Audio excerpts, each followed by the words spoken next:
Ladies and gentlemen, boys and girls, children of all ages, what is up? The King of Lightning is here today, bringing you guys and gals Torico Chapter 355 review. Now, this chapter of Torico, I'm going to dive right into the chapter. Well, first of all, before I actually do dive right in, before I put on my swimming trunks, if you have not seen the live reaction to the chapter, then there will be an annotation right here, as well as a link in the box below. Now, this chapter of Torico, first of all, characterization. The chapter characterization clearly goes mainly for Wolf King Guinness. That's the main characterization, because it is his abilities aside from his raw power. So you have the Guinness search, you have the data piss, which is, yeah, the data piss, man. This guy, he doesn't use Facebook. Fuck Twitter. Screw Instagram. And Yik Yak? Please. Phone, cell phone, texting? Hell no. Calling? Data piss. Alright? The guy is a genius. He's like Steve Jobs plus Isaac Newton plus Einstein. Alright?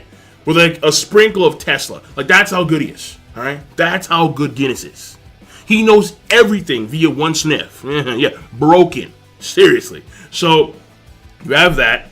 Then you have history. You have the history between him and Rampaging Beast Jiro. And this was cool too, because it's characterization a bit for Jiro, and then it's Guinness himself basically like letting us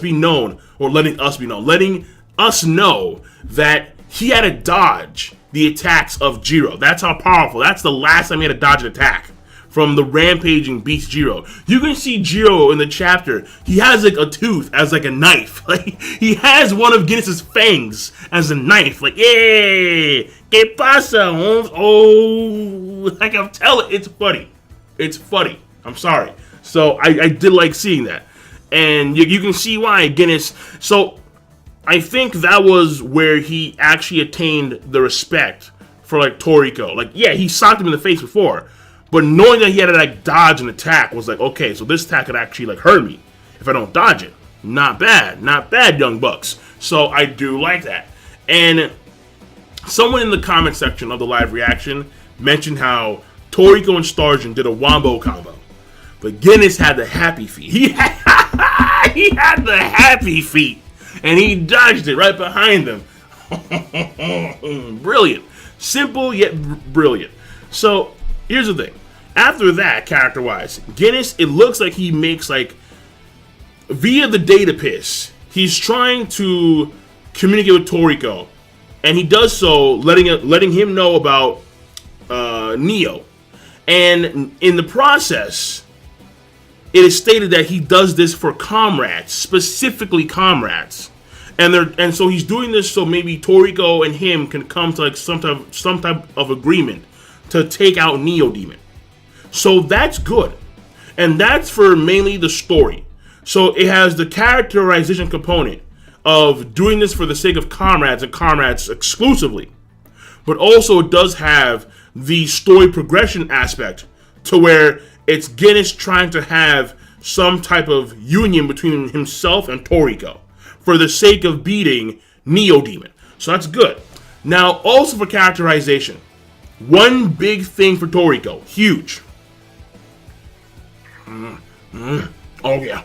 It is confirmed that Torico has a third Grimmy Demon. Now, I figure that when we saw blue, red, and another Grimmy Demon sitting on the same table, that was maybe a sign of a third Grimmy Demon inside Torico. But I figure maybe Mitsutoshi, he's dick teasing, alright? Maybe he's, trying to, like, it's like basically a carrot in front of a rabbit on a stick. Like, can't reach it, can't do it. He's teasing us. But no, confirmed. It's confirmed via Guinness. And I do like how it's Guinness, a battle wolf, the king of the battle wolves, that lets us know that Torico, whose partner is a battle wolf, that he has a third Grimmy Demon. So that was kind of cool. But the third Grimmy Demon is the same guy that we saw on the table. Because when you look at the leg, he's wearing shorts. And the same dude in the table, he has those same black shorts. He has the black hair and he has wings on his back. And the reason why a lot of folks knew that Torico had a third Grimmy Demon was not just that. it was also the concept of the Gourmet Demon scars. Now, when you look at Midora shares the same scars as his Gourmet Demon. But when you look at Torico, he has 3 scars on the side of his face, but blue and red do not share those same scars. Therefore, we have to assume, because he had those scars since birth, as far as we understand. So the assumption here has to be, well, then there has to be another Gourmet Demon inside of him that has those scars. And it was alluded to via Chi-Chi, that freaking pervert. Like the guy whose room is full of body pillows. But honestly, it depends on the scanlation translation. It does. Because the translation on Batoto, the way it was worded, it looks like the multiple was not just one and another. Or like, okay, it wasn't multiple from Jump Street. It was one and then multiple. The way he words it. The way he talks about how Torico, you probably have more than just one Oni inside of you. The way it's worded on Batoto, it's more so you have one plus multiple Gourmet Demons, as opposed to having just multiple Gourmet Demons. So it's wording. It's honestly the wording. But it's nonetheless very fascinating. And the reason why, me personally, I was so hesitant to say that Torico had a third Gourmet Demon is because Torico is massively powerful with red alone. He has not mastered red. He will once he consumes all of Akasha's full course. Blue is relatively unknown. Came out one time and he punched Heracles in the face. Going buck wild. Saddle up, Seabiscuit. They went crazy. They went nuts. Heracles and Blue. And then Heracles had enough, said, you know what? Fuck you, Void. I'm taking all the air. Screw you. I'm making a vacuum. What up now? So, like, it was crazy. But Blue needs certain types of food in order to, I suppose, sustain itself. So another is going to be the key there, because once Torico can consume another, then he can consume everything. So we're going to find out real soon that all of a sudden, oh, what? After he eats another. I love me some granite. Yeah, granite tastes really damn good. Oh, what is that, bark? Is it yeah. Plastic? Hell yeah. I like me some plastic. That's right. Like weird shit. Like shit that no regular person would ever eat. But you know what? For the sake of Blue's growth, he may have to eat some lead. Fuck it. Lead tastes good today. Lead with a little bit, just a little bit of paper mache on top. Tastes fantastic. Sue me. Alright. However, you have the black one. This is where things get crazy. It was already crazy with Blue alone. You have another motherfucker. 3 Gourmet Demons. And it is stated that the more Gourmet Demons you have inside of you, the more powerful you are. The more powerful that person is as a host for the Gourmet Demons. I mean, Torico potentially is stronger than Ichiryu. And Ichiryu back in the day could always beat Jiro in a fight. And Jiro's a freak. And like, this is where it gets even crazier. The quality of Gourmet Demon. You see, I think Sunny has 2 Gourmet Demons. He has his regular hair, then he has the Saiyan hair, I think. Because the Saiyan hair, it's symbolized to be like a pot, like sealed away. So he has, I think, 2 Gourmet Demons. The Saiyan hair is of much higher quality. So then you have Red. Red, he is like Torico's base, and he's very powerful. Then you have Blue, who is, I guess, the Saiyan hair equivalent of of Sunny. So basically Blue is the Saiyan hair version for Torico. And yeah, that's it. Like, I don't know where to go with that. I'm wording it really bad, but fuck, I don't care. But you get my point here. You get my point. Like, Blue and Saiyan hair, they correlate. So you have hair, red. You have Saiyan hair, blue. Okay, you got it. Then you have the black one. So, like, is he like, what, Don Slime tier? Like, oh my god. Like, here's the thing. We know that consuming Akasha's full course will allow Torico to utilize the powers of red. But what about blue? What about the black one?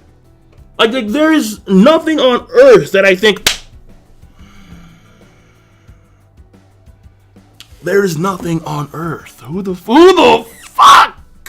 Who the fuck said we're gonna stay on planet Earth? Oh, come on. Please, space. I mean, if there's ever gonna be a sequel to Torico, if ever, space. I'm not just deep space, dog. Let's go. I'm behind that. I'm ready for that. Fuck yeah. Absolutely. Oh yeah. I would love to go on deep space adventures. Oh yeah. Absolutely. So, I mean, listen. For the time being, let's just wait and see how this all plays out. The biggest thing here is when Torico consumes another. That is the biggest thing by far. But for the time being, Torico, he has red and maybe blue on occasion. The black one will take a few steps back and we'll wait and see how that plays out. So, moving on from characterization, which overall was pretty damn good. You do have story progression, which I stated before. You do have the union between Guinness and Torico. That's what's starting to form now. Therefore, we can assume that it's gonna happen in the future, where you're gonna have maybe the Emperor Crow, like the actual boss of the sky, and Coco. Then you have the freakish Mother Snake and Sunny. Maybe Bambina and Zebra, or Bambina and Skydeer. I don't know. No. I'm sorry. No. Bambina has his partner. All right, and his name is Zonge. All right, that's Bambina's partner here. That's that union. Okay, Zonge Bambina, the ultimate team, the A team. But Zebra, I don't know, man. Zebra and Skydeer, that combo doesn't work. It really doesn't, as far as I know. I mean, because Skydeer is calm and shit. Like, yeah, like I'm cool. I mean, maybe when he's pissed, he's like Zebra. I don't know.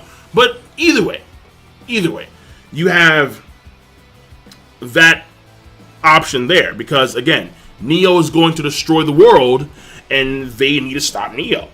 So we gotta meet some of the 8 Kings may be able to live in space. Probably Bambina, because he can sleep in space, like whatever. He can sleep in the troposphere. Whale King Moon, he doesn't give a fuck. He doesn't care. He doesn't care, period. He just floats around like, yeah, whatever, dog. Yeah, Whale King. He doesn't care. Honestly. Mother Snake, we've seen her eat food in space. So that shouldn't be a big deal for her, I think. Probably not. But either way, the whole point is that we want to make sure that the planet is there still. So therefore, let's kill Neo Demon. Now, that being said, the second half of the story progression is not so good, because fuck, man, you got Komatsu going areas 5, 4, and 3, picking up Zebra, picking up Sunny, and picking up Coco, which is a problem in my personal opinion, because like I would like him, Michitoshi, to backpedal, have a flashback of Area 5, absolutely, because it's very important. The same way we saw areas 8 and area 7, we need to see area 5, because, for example, how Skydeer affects the environment around it. Remember how in area 8 you had just a footprint of Heracles that was there for like millennia. It was a dead zone. Horse King Hill, the air was so thin that you could barely breathe. Heracles, how Heracles affects the environment around it. Bambina, skipping mountains. Crazy. Come on now, dog. This kind of stuff. Also, Whale King Moon, area 6, the basin is pitch black. No light whatsoever because of Whale King Moon. He's a black hole. And we know that area 7, its bigger overall surface area is that it's greater than planet Earth. Area 6, it's so deep, it's like 30,000 kilometers deep. 30,000 kilometers deep. And then you have the 7 beasts that run area 7. So it's this kind of stuff that I want to find out about area 6. I mean, area 5. And area 4 and area 3. But more so, for area 4 and area 3, characterization-wise, it should be massive for Sunny and Coco, respectively. Why? Because the same way God is to Torico, Earth is to Sunny, and Adam is to Coco. It's the same way. The same exact way. So, for characterization purposes, we have to have Area 4 and Area 3 flashbacks. Because this is something that Sunny and Coco have been gunning for since the beginning of the series. So let's not skip that. We'll see where it goes. But that ending part, I don't think is a good thing for the chapter. I don't think so.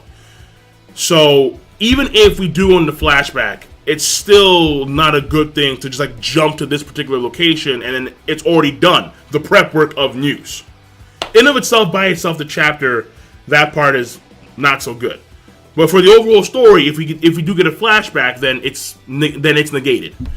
And overall pacing, relatively simple, straightforward, nothing too big there. So the chaptering overall is going to be a great. I want to give it a good plus to great, but I'm going to say it's a great. And it's because of characterization of Torico and of Wolf King Guinness. And also, you're setting up this union between at least Guinness and Torico, probably other 8 kings as well, for the sake of defeating Neo. And yes, there are mitigating factors in this chapter, don't get me wrong. The ending in of itself is a bad thing, it's a negative. However, the ending itself is on shaky ground, because we don't know, we have no idea if there's going to be a flashback that is going to cover Area 5, or if we're going to go straight through Area 5, 4, 3, and follow Komatsu all the way through. Because they already have the most important one, apparently, which is Area 6 is another. Which is the gateway to Area 5, and probably Area 4 and Area 3. When it comes to the Adam and Earth of Akasha's full course. So, because the ending in of itself is shaky, even though it's a mitigating factor, it's not that strong of a mitigating factor. This will actually equate to the next chapter. Because the next chapter probably is going to be where the ending of this chapter is going to hold more weight.